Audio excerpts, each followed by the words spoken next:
Hello दोस्तों, स्वागत है मेरे चैनल पनिया पंडित की यारी पे। आज एक और नई स्टोरी आपके लिए लेके आ चुका हूँ मोस्ट हॉन्टेड प्लेस की। बॉम्बे में ही ये जगह है जिसका नाम है दादर स्टेशन। अब आप सबके दिमाग में आ रहा होगा दादर स्टेशन, वहाँ पे तो इतनी सारी भीड़ होती है, वहाँ पर कैसे पैरानॉर्मल एक्टिविटीज हो सकती हैं। बट जो मैं आपको स्टोरी बताने वाला हूँ वो है 1995 की। आज चल रहा है 2026, बट ये स्टोरी है 1995 की। 1995 के अंदर बहुत सारी चीज़ें अलग थी। दादर स्टेशन अलग था। यहाँ पे आज जो मैं आपको स्टोरी बताने वाला हूँ, मैंने ये स्टोरी आर्टिकल्स में पढ़ी और ये आर्टिकल रेडिट पे था। बहुत सारी स्टोरीज हैं जो दादर के बारे में बताती हैं कि वो भूतिया है। बट हाँ, आज जो मैं स्टोरी बता रहा हूँ बहुत ध्यान से सुनिएगा। कमेंट बॉक्स में बताना भी कि दादर के ऊपर ये चीज़ें होती हैं या नहीं होती। ये स्टोरी है 1995 की। वहाँ पे एक शाम नाम का लड़का था जो आरपीएफ में था, जो एक अच्छी पोस्ट पे था और वो नाइट शिफ्ट करता था और इसी वजह से उसके बहुत जल्दी जल्दी प्रमोशंस भी होते थे। बट अब यहाँ पे उसे प्रमोशन के बाद एक ऐसा स्टेशन मिल रहा था जो था दादर स्टेशन। बट शाम ने एक रिक्वेस्ट करी। वो रिक्वेस्ट क्या थी? वो रिक्वेस्ट थी कि मैं अब नाइट शिफ्ट नहीं करूँगा, मैं करूँगा डे शिफ्ट।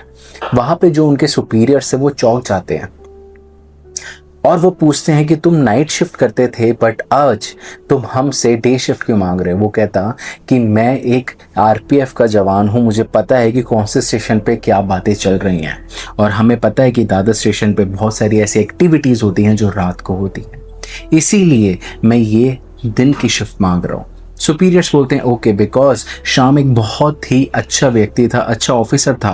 बिकॉज उसके होते हुए कोई भी चीज़ इधर से उधर नहीं होती थी, कोई गलत काम नहीं होता था स्टेशंस पे। बहुत सारे चीज़ें शाम के अंडर आती थी। शाम जैसे ही यहाँ पर आया उसका पूरा का पूरा जो रूटीन था वो चेंज होने लगा। बिकॉज शाम का पहले रूटीन था नाइट शिफ्ट का, अब यहाँ पे उसका रूटीन डे शिफ्ट का हो चुका था। बहुत दिन तो ऐसे चलता रहा बट शाम को रात को नींद नहीं आती थी। तो उसने क्या सोचा, चलो एक बार एक राउंड ही मार आता हूँ स्टेशन पे जाके। दादर के स्टेशन पे वो घूम रहा था बिकॉज उसके पास इतनी पावर्स थी, अगर कोई गलत काम कर रहा है तो वो उसे डांट सकता है या और भी जो सुपीरियर्स होते हैं उनके पास जाके कंप्लेन कर सकता है। शाम जब ऐसे घूम रहा था स्टेशन पे रात 3 बजे, प्लेटफॉर्म नंबर 5 पे वो खड़े होकर उस साइड में एक बिल्डिंग होती है जिसमें देखता है कि एक लड़की टेरिस पे वॉक कर रही है। तो उसने ध्यान नहीं दिया ज़्यादा, नॉर्मल उस पर थोड़ा सा आगे जाता है प्लेटफॉर्म पे, तो वो देखता है वो लड़की अब अपने बिल्डिंग की छत के कोने पे है और ये चीज़ देखकर शाम उसकी बिल्डिंग की तरफ भागता हुआ जाता है और उस लड़की को जाके बोलता है रुको, तुम ये क्या कर रहे हो? लड़की बहुत शाउट होकर बोलती है कि तुम यहाँ क्या कर रहे हो? मैं जो कर रही हूँ मुझे करने दो और तुम यहाँ से चले जाओ। तो शाम बोलता है कि नहीं, मैं आरपीएफ ऑफिसर हूँ, मैं ये आपको नहीं करने दूंगा। आप नीचे उतरिए और मुझे अपने घर लेके चलिए, मैं माँ बाप से बात करता हूँ आपकी। तो वो लड़की बोलती कि मेरा कोई नहीं है और मैं यहाँ से बिलोंग भी नहीं करती। तो वो नीचे जाके, तो शाम उसे बोलता है आपका घर कहाँ है, मुझे लेके चलो। तो वो उसी बिल्डिंग में 3rd फ्लोर पे आती है और शाम जब उस घर को देखता है तो वो सोचता है कि बहुत गरीब लड़की है, उसका गेट टूटा हुआ होता है। तो शाम उसको अपना एड्रेस लिख के देता है कि अगर आपको कोई प्रॉब्लम हो तो आप मेरे पास आके बात कर सकते हो, मेरे से मिल सकते हो, बट ये चीज़ दोबारा मत करना। ऐसे ही 1-2 दिन निकल जाते हैं। शाम दोबारा से रात को अपने ऑफिसर्स और स्टेशन को देखने आता है कि क्या चल रहा है और वॉक करते हुए दोबारा से नंबर 5 प्लेटफॉर्म पे जाता है और उस बिल्डिंग की तरफ देखता है और थोड़ी देर वेट करके देखता रहता है कि क्या आज भी वो लड़की वहाँ पे खड़ी है। तो वहाँ पे वो लड़की उसे नहीं दिखती, तो वो थोड़ा शांत हो जाता है और जैसे ही वो मुड़ता है उसके पीछे वो लड़की होती है और वो बोलती है कि तुम आ गए। तो शाम बोलता है क्या हुआ, आज छत से नहीं ट्रेन के आगे गिरने का सोच रहे हो? लड़की क्या बोलती है, बहुत ध्यान से सुनना। लड़की बोलती है मरे हुए इंसान को कितनी बार मारोगे? शाम इस चीज़ पे ध्यान नहीं देता और उसके साथ वहीं पर बैठ के बात करने लगता है।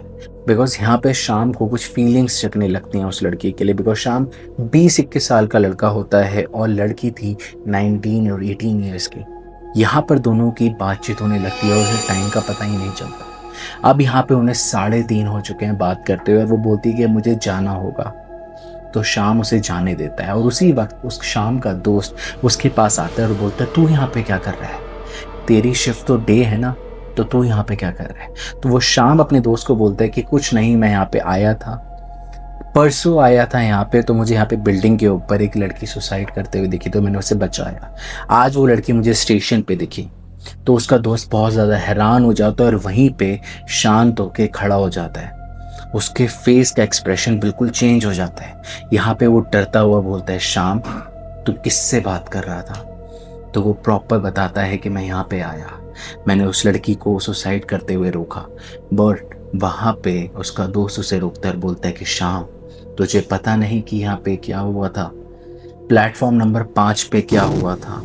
यहाँ पे एक लड़की थी जिसने सुसाइड करी थी और वो वहीं रहती थी जहाँ तो पॉइंट कर रहा है, और वो स्टेशन नंबर 5 पे भटकती रहती है। शाम ये बात सोच के और उसकी रूह कांप जाती है कि मैं किसी भूत से बात कर रहा था, किसी प्रेत से बात कर रहा था।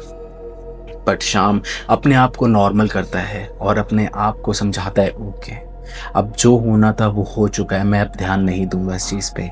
नेक्स्ट डे उसकी छुट्टी थी और वो घर पे था, बट उसके दिमाग में हर वक्त वही चीज़ चल रही थी। बट एक चीज़ ऐसी होती है जो शाम की ज़िंदगी बदल देती है। उसी रात जब वो सोने लगता है तो उसके घर का गेट नॉक होता है और वो लड़की सामने खड़ी होती है और वो बोलती है कि आज आप मेरे साथ बात करने नहीं चलोगे, आज आप मेरे साथ घूमने नहीं चलोगे, क्या आज आप मुझे मरने से नहीं बचाओगे? ये सब चीज़ें हुई थी उस स्टेशन पे। ये सारी की सारी चीज़ें डेफिनेटली आपको स्टोरीज में मिल जाएंगी, आर्टिकल्स में मिल जाएंगी। मैंने भी एक आर्टिकल देखा जहाँ पे मैंने ये सारी स्टोरी पढ़ी। अब आपको क्या करना है, मेरे चैनल को सब्सक्राइब करो, कमेंट बॉक्स में बताओ कि आपको स्टोरी कैसे लगी और ये जो मैं चीज़ चला रहा हूँ स्टोरीज़ की, ये आपको कैसे लग रही है। डेफिनेटली मैं आपके लिए और भी स्टोरीज लेके आऊँगा। शेयर करो इस वीडियो को, कमेंट बॉक्स में ज़रूर बताना। अगर आपके पास कोई भी स्टोरी है तो मैं उसे नरेट करूँगा।